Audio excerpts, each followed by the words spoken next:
If your agency isn't growing, it's probably due to one of four things. And no, it's not your sales funnel or your pricing. It's four much more fundamental things that can be easily fixed if you're open to change. But if you're not, your agency's probably going to struggle. So in this video, I'm going to explain what those four mistakes are, how you can fix them, and in the end, I'll explain how to use them to your advantage so your agency can grow faster and better.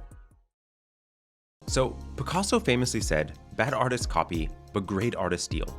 And ultimately what he meant by this is that if one artist copies another's painting stroke for stroke, then that's a bad painting or a bad artist. But if you use your own creativity, given your own kind of twist to it, and if you steal 100 different ideas and take inspiration from 100 different artists and paintings and mix it all together, create your own twist, then it's art.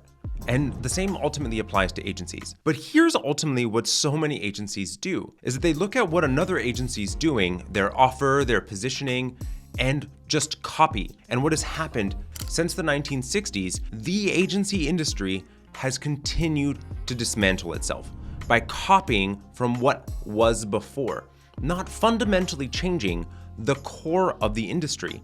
And as you continue to follow what is going on, you're continuing to follow and fall trap to what so many industry or so many agencies are currently experiencing.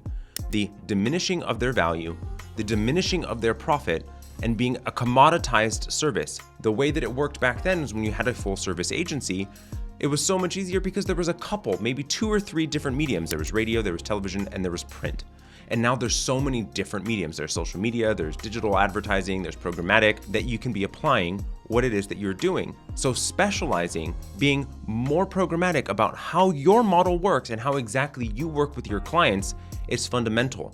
Stop trying to be that full service agency that worked in the heyday of the 1960s, but is now broken today. But ultimately, even if you manage to create the perfect remix of an agency and you have the perfect offer, you're gonna hold yourself back if you don't understand where to focus your time.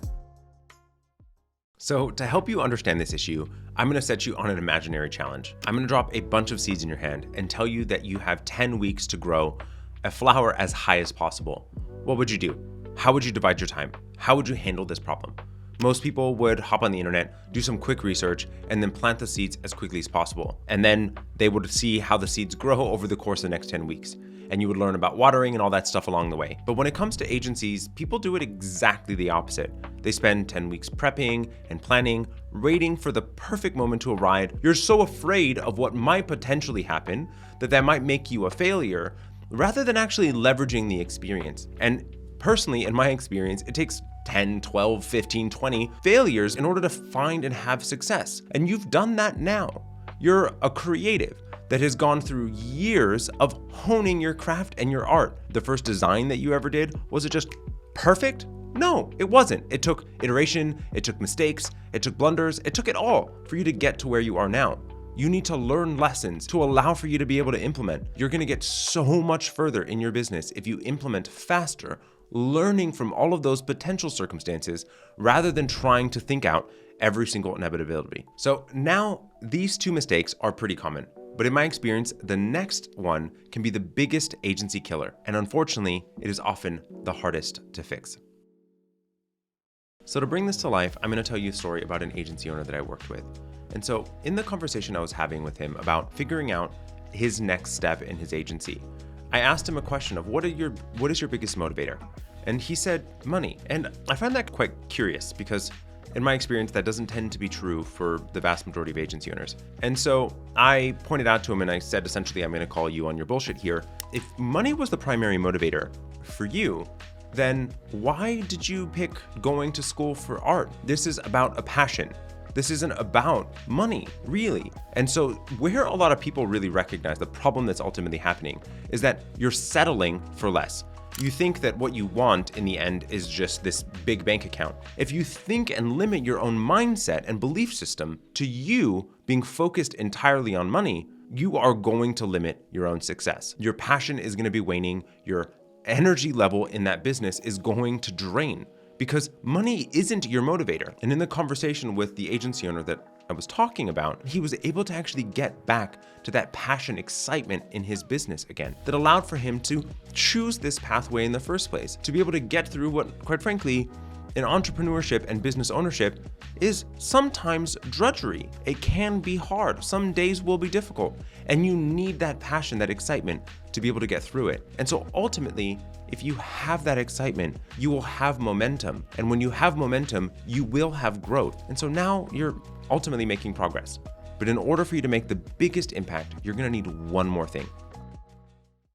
This is something I see across so many creatives.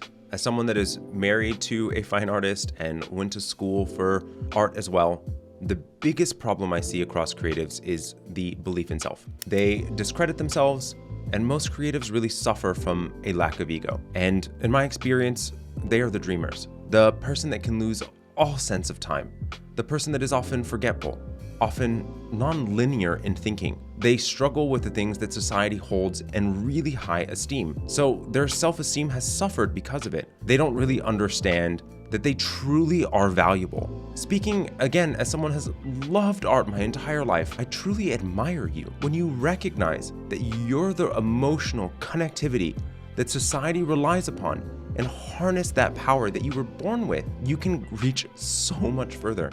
So now we understand the mindset and the big picture behind growing your agency. But what concrete actions do you need to take? Well, check out this video here where I explain the 10 exact steps you need to grow your agency.